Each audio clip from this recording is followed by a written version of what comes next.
Je m'appelle Laurent Aknin, je me présente souvent en disant que je suis critique et historien de cinéma, ce qui a le mérite de ne pas vouloir dire grand-chose, à part que je vois des films depuis l'âge de 18 ans à raison d'un film par jour, et que j'écris, et que je travaille, et que je conférence, et que je commente, j'analyse l'histoire du cinéma.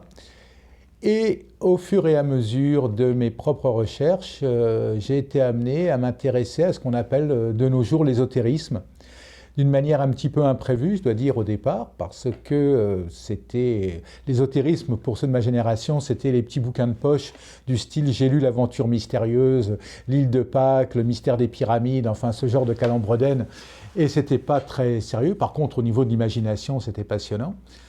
Et ce qui m'a intéressé en creusant un petit peu le sujet, sur lequel j'étais venu complètement par hasard, c'était de travailler sur l'imaginaire de l'ésotérisme. En fait, ce qui s'était passé, d'ailleurs c'est assez drôle, j'étais en fac de cinéma et un de mes profs faisait un cours qui s'appelait, je me rappelle encore, le scripto-visuel. Et il nous avait demandé comme exposé, comme sujet d'exposé, de présenter quelque chose, une œuvre quelconque, de narration par l'image, mais que ce ne soit pas de la bande dessinée ou un storyboard, quelque chose d'autre. Donc au départ, j'avais pensé travailler sur les vitraux, et puis je m'étais rendu compte que je n'y comprenais absolument rien, parce que je n'avais pas la culture religieuse, ni les clés, ni les codes, et j'avais vite abandonné, mais un bibliothécaire assez rusé m'avait demandé sur quoi je travaillais, pourquoi les vitraux, et pourquoi je n'y comprenais rien. Donc j'expliquais le sujet de la recherche, et là, le coup de chance, le hasard, le destin, appelons ça comme on veut, il m'a sorti, est-ce que tu connais le Mutus Liber? Je dis, le Mutus Liber, c'est quoi ça? Il me dit, c'est un traité d'alchimie. Je dis, un traité d'alchimie, c'est quoi? Et il dit, bah, c'est un vieil ouvrage dans lequel on raconte le procédé pour fabriquer la pierre philosophale. Et il m'explique que c'est un livre très curieux parce qu'il n'y a pas de texte. Je dis, il n'y a pas de texte? Il dit, non, tout est raconté par l'image. Alors il me sort, et je l'ai encore parce que je travaille souvent sur ce livre, ça c'est l'édition, la réédition avec les commentaires de Cancelier, et c'est un livre tout à fait étonnant parce que effectivement les planches, ce sont des planches uniquement qui racontent la pierre philosophale, mais uniquement par le biais de gravures. Il faut interpréter les dessins et les gravures pour comprendre. Donc j'avais feuilleté ce livre avec les commentaires, juste pour comprendre que malgré les commentaires, je n'y comprenais strictement rien. Mais ça m'a vraiment fasciné parce que je découvrais là une autre manière de raisonner, une autre manière de concevoir une explication, c'est-à-dire que dans les études universitaires, les études scientifiques, littéraires ou autres, et c'est ce qu'un grand ésotéricien ou ésotérologue, appelons ça comme on veut, qui s'appelait Papus à la fin du 19e, expliquait très bien. On a deux procédés de raisonnement. Il y a le procédé inductif et puis le procédé déductif. Alors ça va de Sherlock Holmes aux recherches fondamentales dans la science.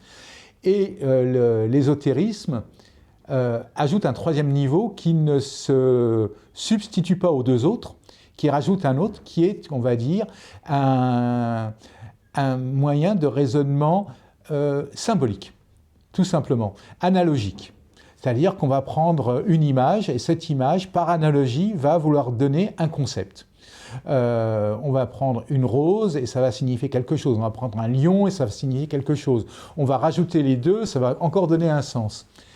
Et donc, cette pensée symbolique, par l'image, évidemment, moi, ça m'a fait tilt tout de suite en raisonnant la chose parce que quand on travaille sur le cinéma, qu'est-ce qu'on fait d'autre à part regarder des images et faire de la mise en scène? Donc, je voyais là un mode d'expression extrêmement poétique qui travaillait sur des symboles et en travaillant encore plus loin, je me suis rendu compte que finalement, le discours cinématographique, l'imaginaire cinématographique utilisait lui-même souvent des symboles, puisque l'imaginaire puise aux sources de la psychologie, de la psyché, ce qu'a très bien montré Jung, par exemple. Et que donc si je m'intéressais vraiment au cinéma et au processus d'imaginaire, je pouvais aussi, en travaillant sur l'ésotérisme, trouver d'autres modes de pensée qui étaient vraiment très intéressants. Et je me suis mis vraiment à m'interroger, à m'intéresser à l'histoire et puis à la pratique ésotérique. L'ésotérisme, c'est un mot qui a été très galvaudé, qui ne veut pas dire grand-chose. Ça peut être tout et n'importe quoi. On met les horoscopes de Télé 7 jours, c'est rangé au rayon ésotérisme, ce qui ne veut strictement rien dire. Mais on va dire que l'ésotérisme, c'est un discours, un texte, une pensée qui est voilée, qui n'est pas secrète, parce qu'on sait très bien que l'ésotérisme existe dans toutes les cultures, dans toutes les civilisations, mais qui va être voilée pour que seuls certains et pas d'autres comprennent. Et comment est-ce qu'on voile ça? On voile ça avec des symboles. Donc c'est un exercice poétique. Et c'est absolument passionnant parce que c'est un mode de pensée, d'analyse de l'univers qui fait appel autant à la psyché qu'à l'imagination, à l'initiation, qu'à l'exploration de ses propres profondeurs inconscientes, ce que fait d'une certaine manière le cinéma. Alors, à partir de là, je me suis vraiment amusé depuis 10 ans, 15 ans maintenant, à chercher vraiment dans l'histoire et dans les pratiques ésotériques et de voir un peu quels étaient les différents courants de pensée. Alors j'ai rencontré des kabbalistes, j'ai rencontré quelques maçons des compagnons, j'ai rencontré les Rose-Croix, j'ai rencontré... Et à chaque fois d'ailleurs j'étais très bien accueilli et qui m'ont appris beaucoup de choses. Et puis je me suis un petit peu intéressé à mixer ça avec mes propres recherches cinématographiques. Ça a donné un bouquin et ça a donné pas mal de conférences et c'est un sujet qui est vraiment très, très producteur de sens. Il y a un traité, par exemple, d'alchimie qui m'a toujours beaucoup plu, qui est fondamental, que tous ceux qui travaillent sur l'alchimie et l'ésotérisme connaissent, qui s'appelle la table d'émeraude, qui date, les premiers manuscrits sont des manuscrits arabes, quoi, qui ont été ramenés ensuite en Occident après les croisades, qui ont été traduits en latin et puis en français. Donc c'est un texte fondamental de l'alchimie qui pose la base de la méthode analogique, puisqu'il dit il est vrai, certain et très véritable que tout ce qui est en haut est comme tout ce qui est en bas, et réciproquement pour faire l'unité d'une seule et même chose.